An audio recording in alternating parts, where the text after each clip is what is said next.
Welcome to the Black Sparrow Media Internet Broadcast Network.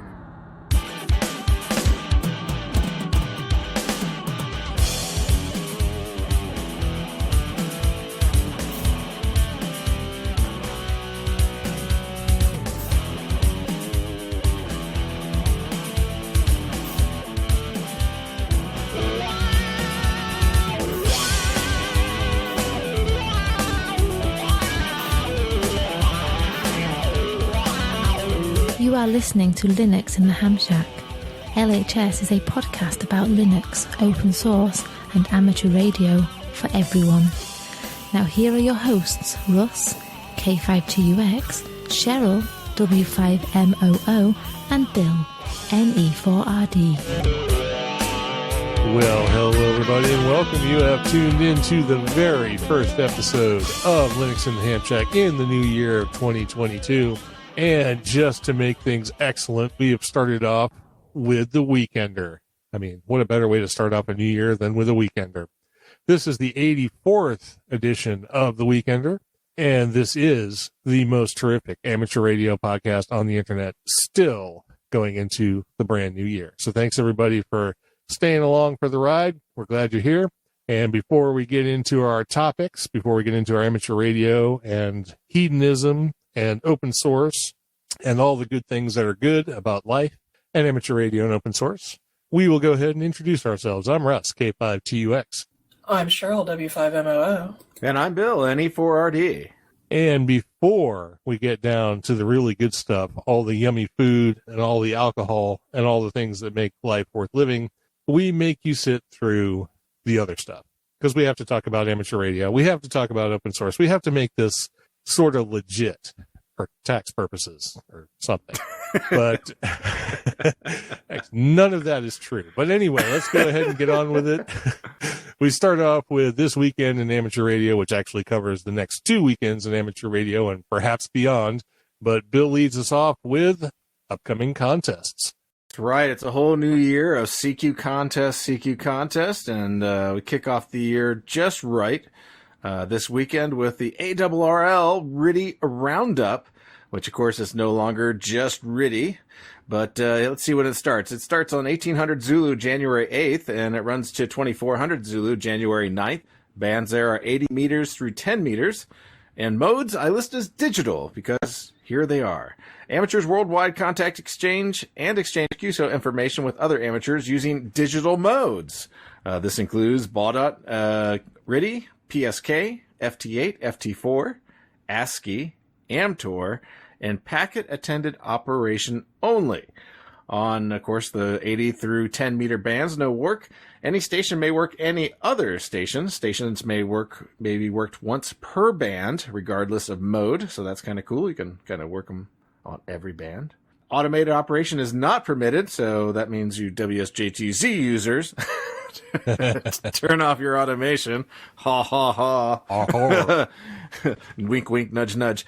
And each claimed contact must include contemporaneous direct initiation by the operator on both sides of the contact. Alrighty, whatever that means. So check out the link to the rules in the show notes. There is no state QSO party challenge or worked all QSO parties, and I haven't even hit the website to ensure that that's moving on to the new year, but I'm pretty certain that it is. It's been a fairly popular program, so maybe we'll get a news blurb about the results from 2021 sometime in the next few weeks here. Next weekend, we have a couple more big contests. We have the North America QSO Party, the NAQP, a quite popular contest. It runs from 1800 Zulu January 15th to 0559 Zulu January 16th. Bands there are 160 through 10, no work. Mode is CW, so this is the CW version, and then 2 weeks later you'll have the sideband, or sideband or RTTY, one or the other. And then you'll have the other one. So always a great fun to do this contest.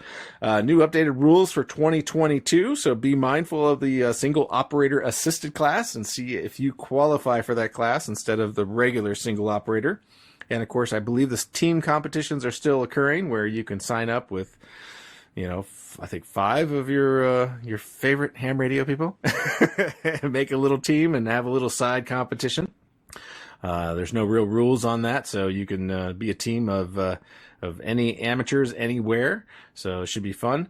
The other contest we have here is the ARRL January VHF contest, and this starts at 1900 Zulu January 15th to 0359 Zulu January 17th.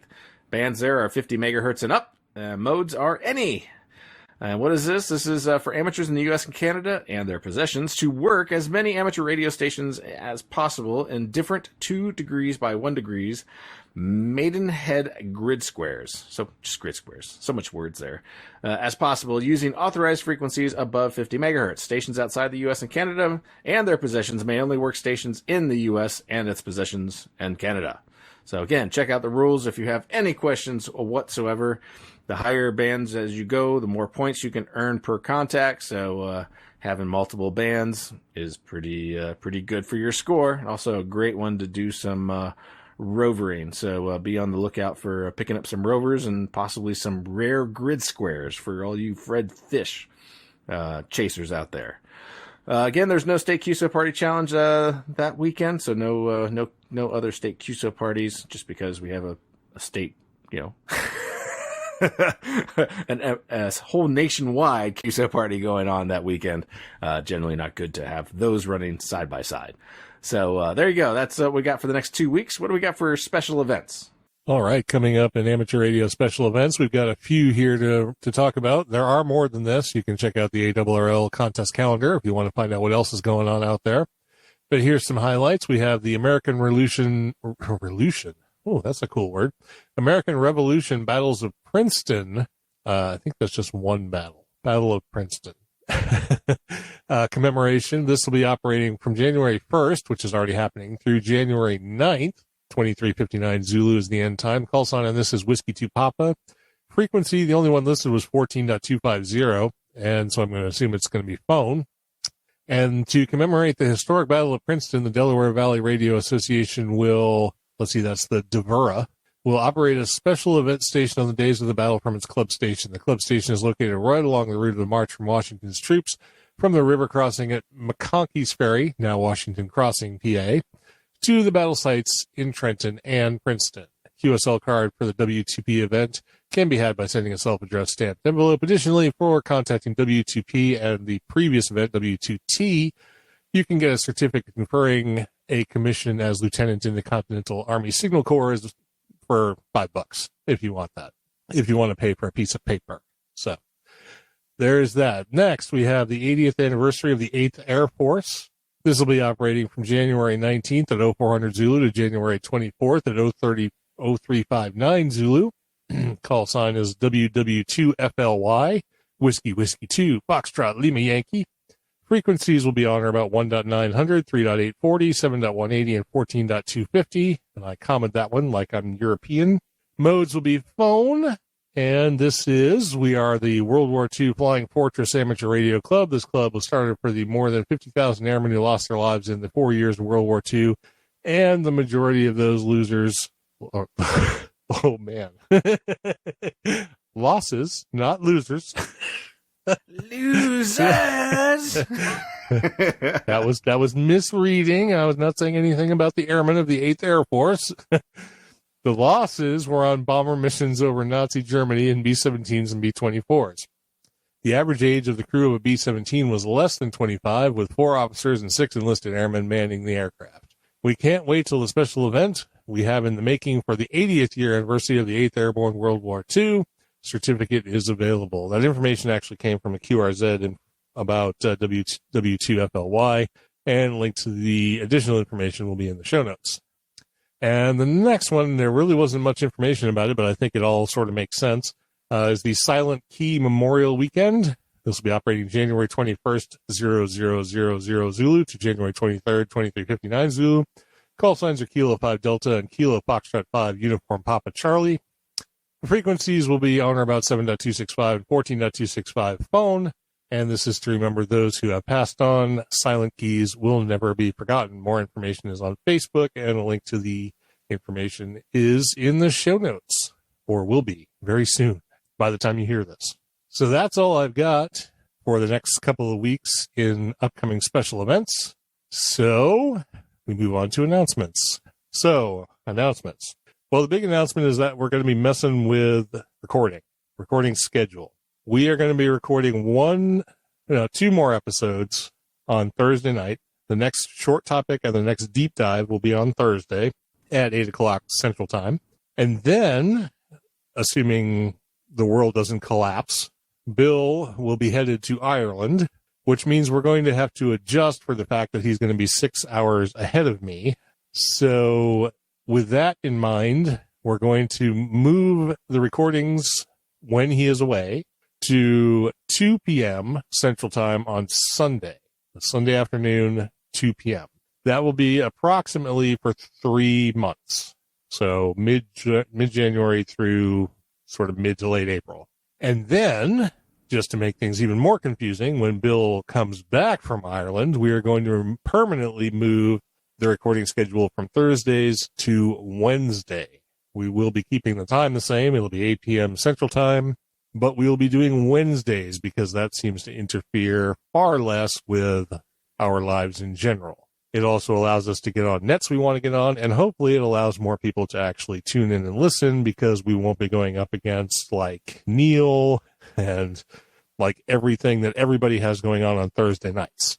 So stay tuned for that. We'll be announcing all of this stuff on the website, potentially through the mailing list if I ever get the thing working properly, and on all the social media platforms. So again, from 4:49 through whatever the one that gets recorded in late April, we will be recording on Sundays. And then after that, we'll be recording on Wednesdays going forward. So there you go. Everyone's been updated. Anything else to add to the announcements or to that schedule at all? Nope. Sounds like good enough. All right. And for a Linux in the Ham Shack Ham Radio Challenge for this weekender, I threw in here, experience remote station operation with some hardware or software, your choice, that allows you to be on the air somewhere away from the control point. So try and experiment with, doing things remotely. We have an entire episode dedicated to technologies, both hardware and software, that allow you to do this. And since that episode, we have talked with a couple of folks who actually produce software that allow you to do headless remote operation of your radios. And I've found it lately to be kind of a cool thing to do. So give that a shot if you have the opportunity. So let's quickly move from amateur radio topics into open source. And we'll let Bill go ahead and cover this because neither of us has actually tried this distribution, but it did look kind of interesting. I don't think it does say pretty much everything you need to know about it. I did see that the screenshots of it looked pretty sexy. I don't know if they're as good as like Deepin or Garuda, but it does use KDE, so it's got some eye candy. So, Bill, what do we got? So yeah, this is Blue Star Linux, and it's already starting well because Blue Star Linux is an Arch Linux-based distribution built with the understanding that people want and need a solid operating system that's not Ubuntu that provides a breadth of functionality and ease of use without sacrificing aesthetics. Blue Star is offered in 3 editions: Desktop, Desk Pro, and Developer, each tailored to address the needs of a variety of Linux users. Blue Star can be installed permanently as a robust and fully configurable operating system on a laptop or desktop system, or it can run effectively as a live installer and supports an addition of persistent storage to those who choose not to perform a permanent installation. So that means it'd be great for a thumb drive distro. A Blue Star Linux software repository is also maintained in order to provide additional tools and applications when needed or requested. Blue Star provides the following features: an up-to-date kernel, a wide variety of applications, always current versions, full development, desktop, and multimedia environment. So this is Blue Star Linux. It's Arch-based. Check it out. Downloads are on SourceForge. So the link's in the show notes. Yeah, very good. And before we move on, Darren in the chat room mentioned on the Ham Radio Challenge about remote operation something called RC4B, Romeo Charlie for Bravo, not the number 4, the FOR. And I don't know what that is, but we will definitely investigate it and put a link to it. And he says his club uses 2 remote stations with that particular application. So there's something you might be able to try. We haven't touched on it, but there will be a link for more information. There you go. Smells like Windows. It may be, but we talk about everything here, not just the good stuff. Windows 10. It is Windows 10. It's over on remotehams.com. I think we have talked about it in the past, but we'll probably come back and revisit it at some point. All right, very good. So hopefully Cheryl has returned to her post and is not deep in the face bags, and because this is where she usually picks up when we get to open source events. And there's only a couple of them going here because, December and January are kind of slow months for open source events. But we do have a couple of things to mention, so take it away. Okay, our first one is L&D Innovations and Tech Fest Sydney. It is February 3rd and 4th. It is held in Sydney, Australia, and the cost is $16.50 to $26.95 Australian. And the info on it is the world has changed, learning has changed, businesses are demanding, new technologies are emerging, employees have different expectations, and it's never been more important to embrace and develop different skill sets and abilities to ensure adaptability and to retain talent. We're rethinking learning, not only what's being learned, but when and how. The big L&D shift is on. L&D is a core business function with a seat at the table for high-level strategic conversations. L&D Innovation and Tech Fest will run alongside HR Innovation and Tech Fest, the fastest growing and most vibrant HR event. And there'll be more information in the show notes regarding that one. And the next one is the Open Source World East. It is February 8th through 11th. It is in Fort Lauderdale, Florida. The cost is free to $3,599 US. Information is Open Source World is focused on open source business users and potential users who are interested in getting more in-depth experience with open source and who also want to learn more from open source adopters and see what's happening in the open source market. Open Source World at IT Expo is a pure play IP conference where decision makers will learn they have a cost-effective and powerful choice. Open Source World gives these audiences the opportunity to experience the global reach of open source and the world-class solutions which can solve traditional problems with new technologies and techniques. And more information on this is also in the show notes. All right, very good. So a couple of things. And you notice how when everything's going back to in-person, stuff's getting pricey again. So, that still has an expo only free option, but when you set foot on the expo floor or in the tutorial rooms, the prices jump up significantly. I think all these conferences are glad we're trying to move out of the virtual space so they can make some money again. Wonder what's going to happen with the QSO Today Expo when everything returns to normal. Are we still going to have virtual expos? I guess we will, right? So, yeah. I don't know. We'll see. That might be in 2027. Who knows? So, all right, moving on. We have the Linux and the Ham Shack Open Source Challenge, which I just sort of cut and pasted from the Amateur Radio Challenge. And I said, check out WFU or some other solution that gives you the option of remote station operation. But in this case, try an open source one, not something like RC4B, which is not that. So, like me in the chat room says, check your COVID variant at the door. Nope. Exactly. Yeah, you're not going to keep that one. You're not going to keep that one in the holster. You're going to bring it with you. That's all I can tell you. So now we've gotten through amateur radio, we've gotten through open source, so we're down to the good stuff, the hedonism, the wine, women, and song, and all the things, that go to make life an enjoyable endeavor. And we start that always with Cheryl and food. So what kind of good food do you have on the menu tonight? Tonight is the one-pot enchilada rigatoni. And I am the type of person where I love casseroles and hearty meals in the winter, but it gets boring when it's Italian. So this gives it a little spin, gives a Mexican fling to it. And for this, you'll need a pound of hamburger or ground beef, a can of mild enchilada sauce, a can of evaporated milk, a pound of rigatoni pasta uncooked, a can of whole kernel corn with red and green bell peppers in it, and 2 cups of shredded Mexican cheese. And cook your meat and add your enchilada sauce, evaporated milk, hot water, pasta, and corn. Heat to boiling over high heat. Reduce the heat. Simmer, stirring occasionally. Do not drain this. Remove from the heat, stir in some cheese, topped with crushed tortilla chips, cilantro, green onions if you desire. And poof, you have dinner in probably about 15 or 20 minutes. So, Green onions, I desire. I know you desire green onions. I love green onions. Whatever. Both the food and the song. What? Oh, please don't get started on that.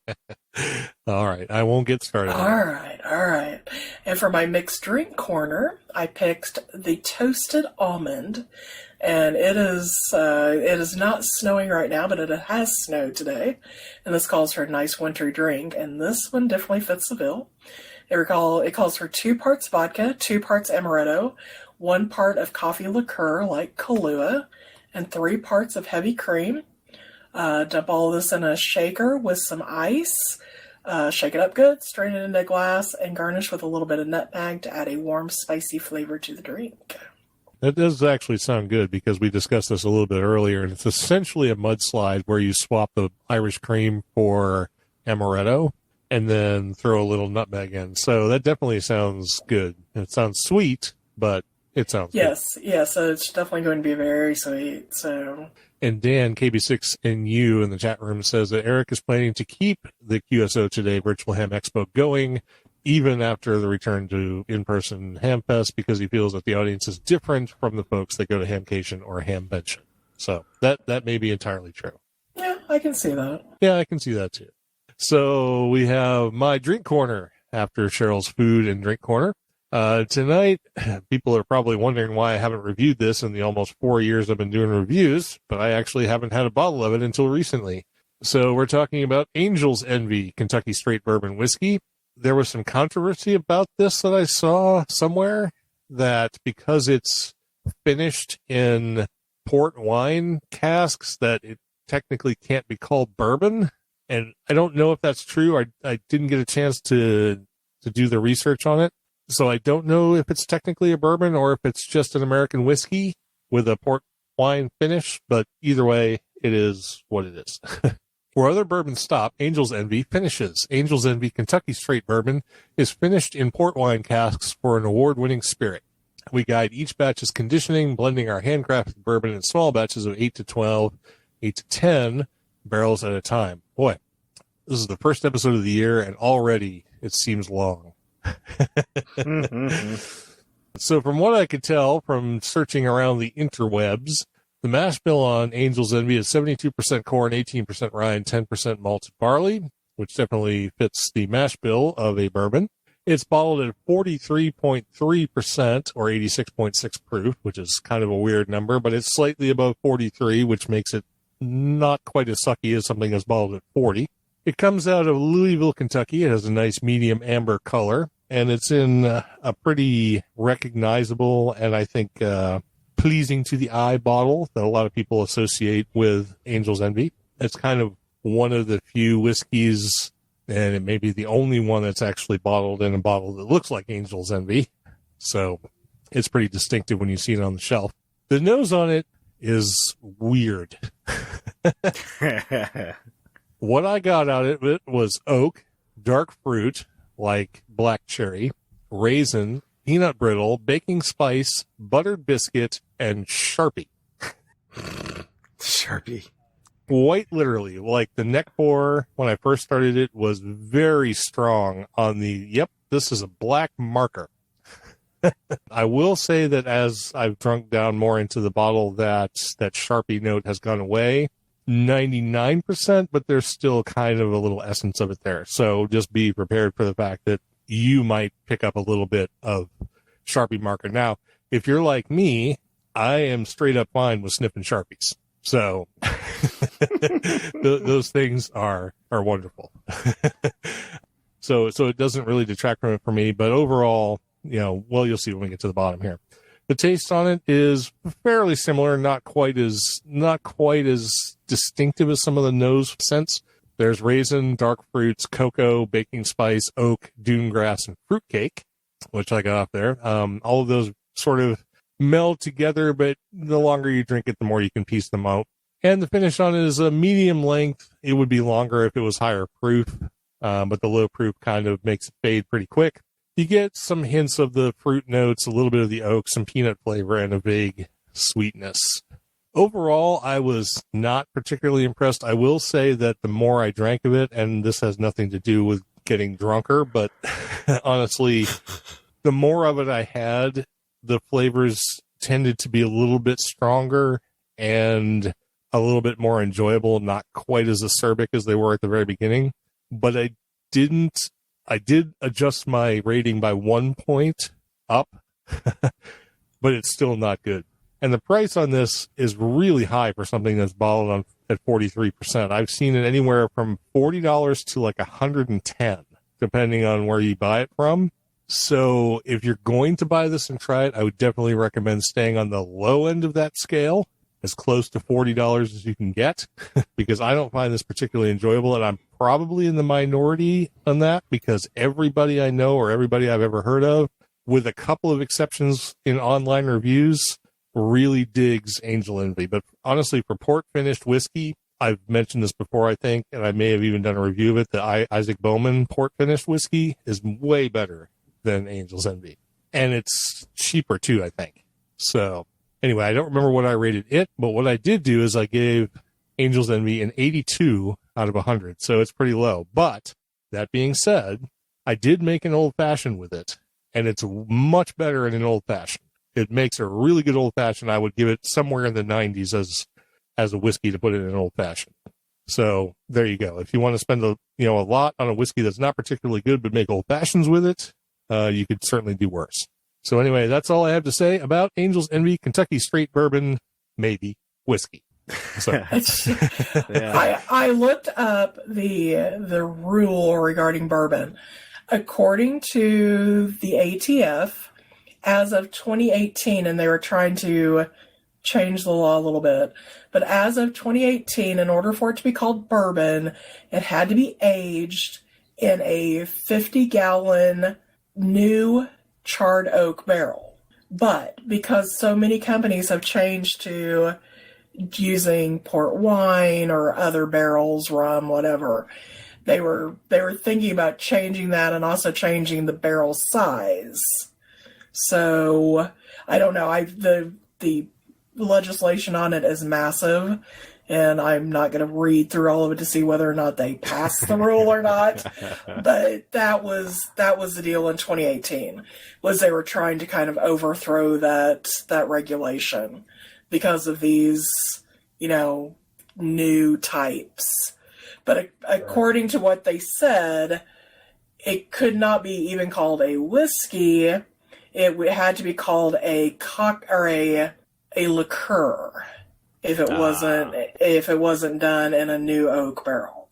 Well, I'm sure this is aged in new charred oak barrels. It's finished in port wine, same as Isaac Bowman. But apparently it can't be finished in anything either. No, you can finish whiskey and still call it whiskey. You just can't call it bourbon.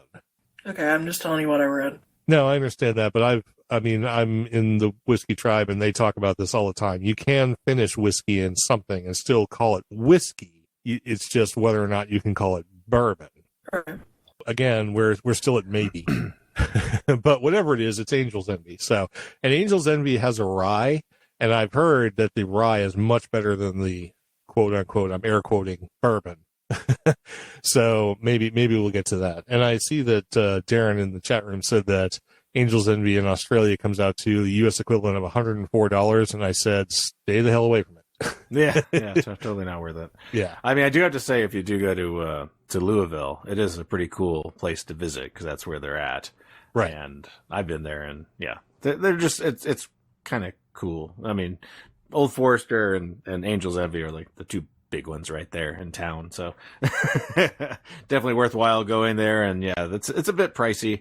And you did review Isaac Bowman back in episode 275 back in March of 2019, and you gave it an 89. Yeah. 89. Yeah, it's much better than Angel's Envy for sure. Yeah. So validated. Yeah. So what do you got? Anything? I'm just sitting here with my Eagle Rare. because I figure, it's not going to drink itself in the next week and a half. So yeah, an Eagle might as Rare. well enjoy. Yeah, that's a real good whiskey there. If you're gonna spend $50 or $60 on something, go with Eagle Rare. So, very good. Well, that brings us down to the end of the show. This has been the Weekender, the 84th edition of the Weekender. It's hard to believe. But before we get out of here, let's mention the folks who are with us tonight in the chat room. We had Darren, VK6EK, Ted, WA0EIR, Anthony, N0WJE, Dan, KB6NU, Bike Me, and Tony, K4XSS. Thanks, guys, for being with us for the first show of 2022. We hope everybody's year is going well so far. And stay tuned to all the social media sites and the website about the upcoming recording night changes. We'll make sure everybody's well aware of what we're doing and when we're doing it.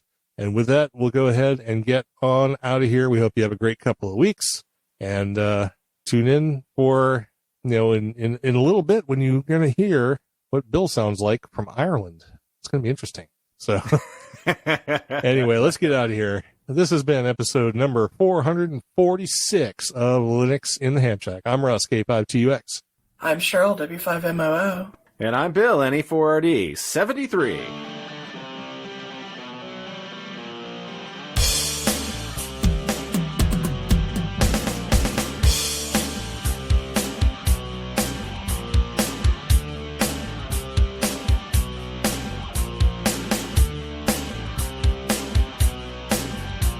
Thank you for listening to this episode of Linux in the Ham Shack.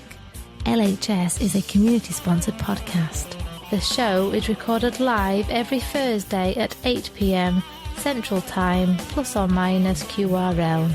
Connect to the live stream at url.bcts.info/LHS Live.